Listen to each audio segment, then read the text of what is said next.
Hi friends, good morning అందరికీ. ఇగో ఈ రైతన్న తోటలకైతే వచ్చాము. ఇవాళ రైతన్న తోట మొత్తం ఎంత నష్టపోయిందో మీరే చూడండి. ఇగో మక్క మొత్తం నోట్లోకి వచ్చే టైం లోపల, సమయం లోపల వర్షం పడి ఎంత నష్టం జరిగిందంటే ఇగో మక్క మొత్తం వీళ్ళంతా రైతన్నలే, ఒరిజినల్ రైతన్నలు. అంటే ఈ రైతన్నలను ఎవరు కూడా పట్టించుకునే నాదుడే లేడు. అంతా గింత నష్టపోయింది. ఇగో చూడండి, మీరే చూడండి. ఇగో మొత్తం నోట్లోకి వచ్చేది గంగల పోయింది. ఇగో మొత్తం ఇగో ఇత్తు మొత్తం శుభ పోయింది. ఇప్పుడు ఈ మక్కలు కొనేటోళ్ళు కూడా, దళారులు కూడా ముక్కిర్చుకుంటా ఇది ఏం కొనటానికి సుగా ముందుకు రారు. దీన్ని అర్థం చేసుకొని అగో చూడండి. కానీ మీరు కొంచెం సాయం గవర్నమెంట్ ముందుకు రావాలా. ఇటువంటి నష్టపరిహారం కొంచెం రైతులను ఆదుకుంటే, మాకు రైతులను ఆదుకున్నారని గవర్నమెంట్ కూడా మాకు కూడా దృష్టి ఉంటుంది. ఈ రైతులను కొంచెం ఆదుకుంటే, ఈ రైతు అన్నది ఇంత బాధ కలిగింది, ఇంత మాట్లాడతాడు. ఒక రెండు ముక్కలు రైతన్న వినండి, ఎట్లా అయితే జరిగింది, ఎట్లా నష్టం జరిగింది. ఆనతోని ఇంత బాధ, మరి రోగాలతో ఇట్లా అవుతున్నది, యూరియాతో ఇంత బాధ అవుతున్నదో ఒకసారి మాట్లాడ మల్లేష్. అకాల వర్షం వల్ల మొక్కజొన్న మొత్తం నేలమట్టమైంది. పెట్టిన పెట్టుబడి కూడా వెళ్ళడానికి వెళ్ళే అవకాశం లేదు.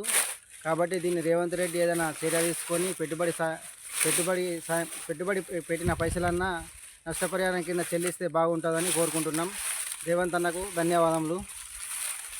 మాట్లాడిన మాట అర్థమైందా సార్? నమస్కారం సార్ రేవంత్ రెడ్డి గారు, మీకు నమస్తే, గుడ్ మార్నింగ్. కానీ రైతు ఏమంటుండే, ఎంత దుఃఖంతో మాట్లాడుతున్నాడు అర్థమైందా? పెట్టుబడి పెట్టిన చేత కూడా మాకు రావడం లేదు, వెళ్ళడం లేదు. ఈ వర్షాలు, అకాల వర్షాలు వలన మేము నష్టపోతున్నామని బాధపడుతున్నాడు రైతులు. బాధపడడానికి దానికి కారకులు వర్షం మీరు కాదు, మేము కాదు. నష్టపరిహారం ఇంత చెల్లించాలని ఈ రైతన్నలు వేదన, ఈ రైతన్నల వేదన మరీ కూడా ఘోరంగా ఉన్నది. చూడండి, మీరే చూడండి. ఇగో మొక్కజొన్న ఇటు కొన్ని 4 కర్రలు నిలబడి ఉన్నాయి, చూపెడతాను. ఇటు చూడు ఎట్లా. ఇవి 4 కర్రలు కోసుకుంటే ఏం రెడుతుంది రైతన్నకు? పెట్టింది ఎంత? 4-8 యూరియా సంచులు, చేత ట్రాక్టర్, అడుగు మందు సంచు, ఇదంతా. ఇక చూడండి, 20,000 ఖర్చు వచ్చింది దీనికి. పెట్టుబడే 20,000 పెడితే దీనికి అంతా వచ్చేటిది 10,000 కూడా లేదు. రైతన్నలను కొంచెం ముందుకు తీసుకుపోయి నువ్వు దృష్టిలో పెట్టుకొని మమ్మలను, ఈ రైతన్నలను అందరినీ వాదుకో. గిసుంటి నష్టపరిహారం కొంచెం చెల్లించాలని గవర్నమెంట్కు మా యొక్క విజ్ఞప్తి.